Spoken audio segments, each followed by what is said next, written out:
ভাই এই সাইকেলটা আমার অনেক শখের, অভাবের তাড়নায় সাইকেলটা আমি তোমাকে বিক্রি করছি, একটু যত্নে রেখো।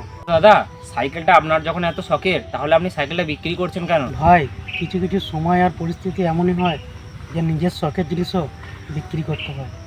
দাদা, এই নিন আপনার টাকাটা। সাইকেলটা পারলে যত্নে রেখো। সাইকেলটা বিক্রি হলো? হ্যাঁ ভাই, সাইকেলটা বিক্রি হলো, এই 5,000 টাকা দিয়ে বিক্রি হলো।